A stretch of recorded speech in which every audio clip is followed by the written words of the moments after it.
Assalamualaikum warahmatullahi wabarakatuh. Bismillahirrahmanirrahim. Alhamdulillahirabbil alamin wassalatu wassalamu ala asyrafil anbiya'i wal mursalin sayyidina maulana Muhammadin wa ala alihi washabihi ajma'in. Amma ba'd. Pemirsa yang budiman, pada kali ini kita akan melanjutkan mengaji kita pada kitab Minhajul Abidin, masih sekitar pendefinisian ibadah. Kalau pertemuan sebelumnya kita lihat bahwa ibadah itu merupakan bid'atul auliya, harta atau kekayaan para wali. Sekarang bahwa ibadah adalah annal ibadata tariqul atqiya. Ibadah itu merupakan caranya, jalannya orang-orang bertakwa. Kata tariq, kata atqiya. Pertemuan berikutnya kita bahas tentang auliya. Nah, sekarang kata tariq dengan jalan. Thariqah, atqiya ada orang-orang bertakwa. Kita lihat di sini apa kata Syekh Al-Imam Al-Ghazali. Wa thariqul atqiya, jalannya orang-orang yang takwa.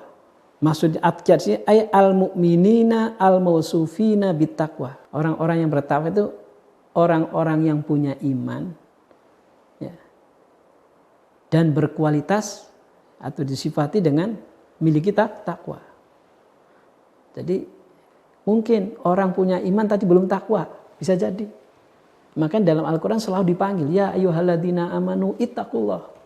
Karena bisa jadi orang punya iman tapi belum takwa. Nah di sini ibadah itu adalah jalannya orang bertakwa. Makanya orang beribadah kalau sudah memiliki hakikat sampai kepada makom penghambaan ibadah yang sesungguhnya, pasti ketika dia itu orang yang takwa. Kata orang itu takwa, pasti dia punya iman. Makanya al-mu'minin al-mausufina bittaqwa. Orang-orang iman, orang-orang mukmin yang memiliki kualitas takwa. Makanya di sini para aulia itu, ya, para wali-wali Allah, ya, termasuk min jumlatil atqiya, termasuk orang-orang yang bertakwa. Maka memiliki kualitas. Memiliki kualitas. Kualitas iman yang kuat, kualitas iman yang kokoh, sehingga bisa menjaga ketakwaannya yang terjelma dalam bentuk ketaatan kepada Allah Subhanahu wa taala. Baik terjelma itu ketaatan dalam bentuk ibadah-ibadah yang mahdhah ataupun yang ghair mahdhah. Salat atau ibadah-ibadah sosial, amalia-amalia sosial.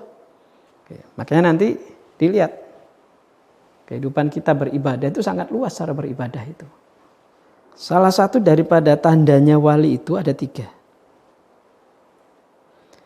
Dikatakan bahwa tanda-tandanya wali itu ada 3. Jadi wali itu orang-orang bertakwa. Di antara tanda-tanda kewalian itu ada 3. Pertama, syughluhu billahi ta'ala. Kesibukannya hanya dengan Allah. Artinya segala apapun aktivitas yang ada pada dirinya hanya bersama Allah, untuk Allah semuanya.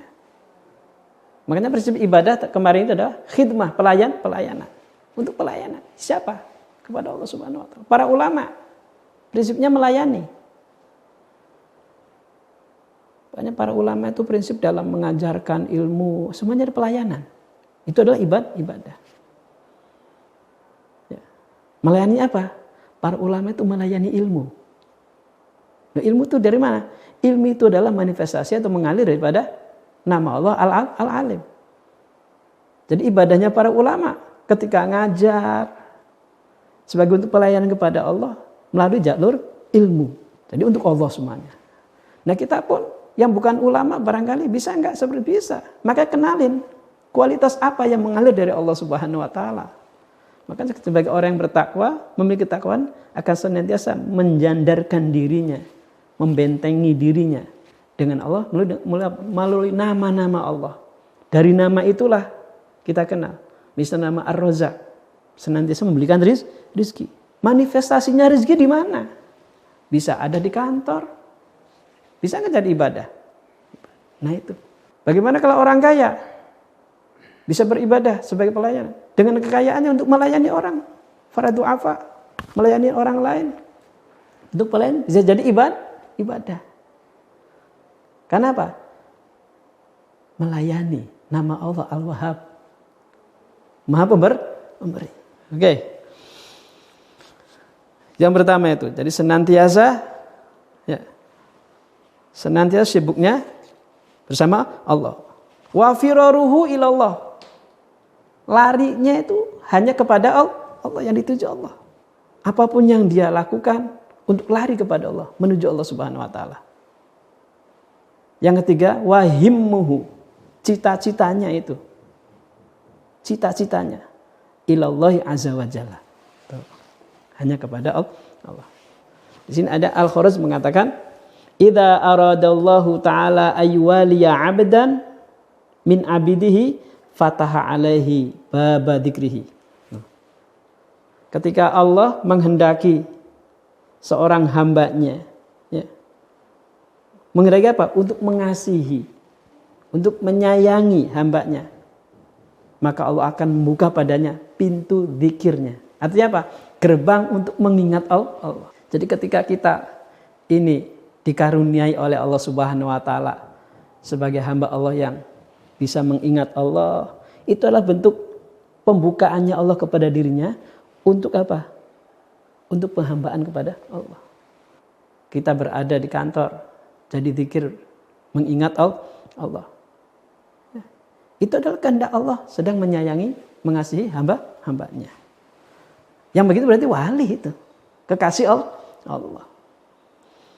Nah, kemudian faida staladza adzikru, ketika sudah merasakan lezatnya zikir jadi lezat pada dirinya, fataha alaihi babal qurbi. Allah akan membuka padanya pintu kedekatan. Menyebut dulu, enak nyebutnya, enak ngingetnya, Allah akan bukakan pintu kedekatan, bisa lebih dekat. Nah, makanya orang ibadah kan sesuai dengan kapasitasnya dan kualitasnya beda-beda. Ada yang masih mampunya nyebutnya doang, ngingetnya doang, tapi belum terbuat kedekatannya. Bisa aja. Kenapa? Belum merasakan. Dzikir itu belum jadi kelezatan pada dirinya. Kalau dzikir sudah jadi kelezatan, pintu kedekatan mulai terbuka. Allah yang buka. Kemudian tsumma rafa'ahu ila majalisil unsi bihi. Nah, kalau sudah kebuka kedekatannya, Allah akan angkat di majelis kenyamanan, ketenangan, ketentraman dengan Allah Subhanahu wa taala. Itu atqiya. Makanya kenapa semakin banyak semuanya dijadikan nilai ibadah, kualitas ibadah kepada Allah Subhanahu wa taala. Kalau sudah merasakan nyaman, tenang, tentram di sana, tsumma ajlasahu ala kursi tauhid. Allah akan dudukkan, Allah akan tempatkan di atas kursi ketauhidan. Nah, berada di makom ketauhidan. Dapat kursi dari Allah Subhanahu wa taala. Kursi tauhid. Jadi penting kita harus buka pintu zikir. Kita bisa merasakan lezatnya zikir. Kita harus bisa merasakan kenyamanan bersama Allah di saat zikir. Di situ kita akan mendapatkan ketauhidan. Kalau sudah mendapat ketauhidan, tsumma rafa'a anhu al-hujub. Kalau sudah bertauhid, Allah angkat tirai-tirai hijab-hijab tersebut. Terus wa dakhalahu daral fardaniyah. Allah akan masukkan dia pada wilayah fardani. Sifat baik, sifat kebagusan, kebaikan. Subhanallah. Wa kushifalahu anil jalal wal uzma, akan disingkapkan kepadanya tentang keagungannya Allah Subhanahu wa taala. Dan kalau kita lihat penjelasan Al-Kharazm di sini luar biasa. Ketika kita mendapatkan apapun semuanya yang kita dapatkan terkait ibadah, itulah irodahnya Allah Subhanahu wa taala. Kita harus jaga dan kita syukuri. Nah, itulah makanya jalannya orang-orang bertakwa itu adalah ibadah. Karena ibadah sarananya yang dirasakan untuk ketenangan, kelezatan bersama Allah Subhanahu wa taala. Wa idza waqa'a basaruhu 'alal jalal wal 'uzma baqiya bila huwa. Nah, dia kalau sudah sampai pandangannya, basornya di atas jalal atau keagungan-keagungan Allah, maka dia akan merasa eksis, merasa kokoh bila huwa tanpa dirinya. Senantiasa bersama Allah Subhanahu wa taala. Nah, penjelasan ini yang mengangkat kita, mengajak kita untuk lebih meningkatkan kualitas ibadah kita kepada Allah Subhanahu wa taala. Ternyata kalau kita perhatikan tadi ada kelezatan, ya. Kemudian ada peningkatan. Semuanya tidak lepas daripada peran Allah Subhanahu wa taala. Inilah namanya bimbingan. Inilah namanya hidayah. Fahina idzin sara al-'abdu zaminan faniyan. Nah, kalau sudah begini, hamba begini, baru hamba yang merasa seperti ini, saat itu dia akan jadi hamba yang merasa lumpuh. Karena sudah bergantung kepada Allah Subhanahu wa taala. Faniyan, lebur semuanya. Nah, karena yang disaksikan agung, terjalal atau keagungannya Allah Subhanahu wa taala. Nah, oleh karena itu layak fawaqa'a fi hibdihi subhanahu. Pantas makanya dia selalu mendapatkan penjagaan, pemeliharaan Allah Subhanahu wa taala. Subhanallah. Nah, ini peningkatan ibadah yang seperti ini yang sehingga kita bisa meningkat ibadah bukan hanya dengan dagingnya doang. Bukan hanya dengan dagingnya doang atau fisiknya doang, tapi benar-benar sampai spirit atau rohani. Karena apa? Hadir pemeliharanya Allah Subhanahu wa taala. Makanya para aulia Allah, para orang-orang bertakwa itu mensikapi ketaatan itu, menjalani ketaatan bukan semata karena untuk menjalankan perintah. Tapi di situ merasakan adanya apa? Pemeliharaannya Allah terhadap dirinya. Dan sarana penyerahan dirinya kepada Allah Subhanahu wa taala, kepasrahannya kepada Allah Subhanahu wa taala. Itu ibadah. Subhanallah, mudah-mudahan Allah berikan kekuatan, Allah anugerahkan kepada kita bisa mendapatkan anugerah jadi kekasih-kekasih Allah melalui para kekasih Allah. Karena menata adabnya bersama kekasih-kekasih Allah. Oke. Wa qala Abu Turab An-Nakhshi idza alafa al-qalbu al-i'rad anillahi ta'ala sahabathu al-waqi'ah fi awliyaillahi ta'ala. Ketika hati itu sudah menghadapkan ya, kepada apa? Menghadap pada keberpalingan. Ya, menghadap pada keberpalingan, apa yang terjadi? Berpaling dari Allah. Sahabatul waqi'ah fi awliyah. Maka pada hati itu akan hadir, akan menyertai apa itu? Al-waqi'ah fi awliyaillah. Ngerasani atau peristiwa dalam kewalian pada wali-walinya Allah. Jadi kalau hati sudah berpaling dari Allah, ya, nanti akan munculnya waqi'ah. Ngomong-ngomongin, ngerasan-ngerasani. Wa yuqalu, dikatakan sifatul wali alla yakuna lahu khaufun. Dah. Sekarang ada satu sifat kualitas para wali itu tidak ada rasa khauf. Tidak punya rasa, tidak memiliki rasa takut. La khaufun alaihim walahum yahzanun. Kenapa demikian? Li'anal khaufa, karena artinya khauf itu taroqqab makruhin. Taroqqabu makruhin. Khawatir itu, ketakutan itu karena mengawasi, memperhatikan sesuatu yang tidak disukai. Itu namanya khauf. Wah, takut nanti begini gitu kan.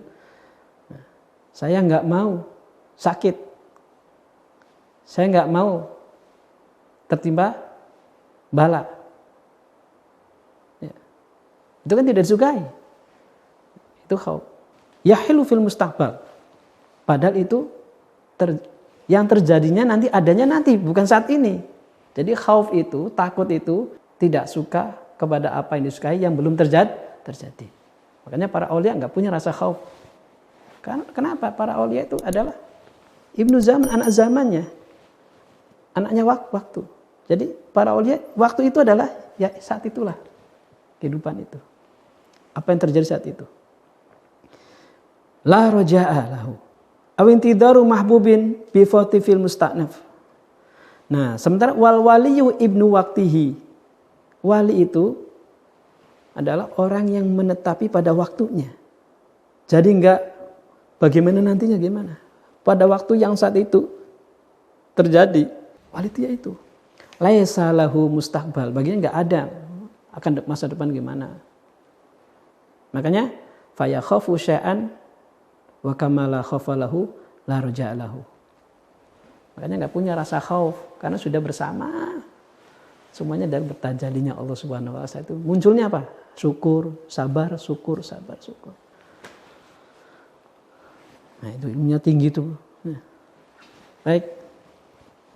Nanti kita akan lanjutkan lagi pada sesi berikutnya terkait dengan kualitas khauf dan huzn terkait dengan wali. Mudah-mudahan jadi manfaat. Assalamualaikum warahmatullahi wabarakatuh.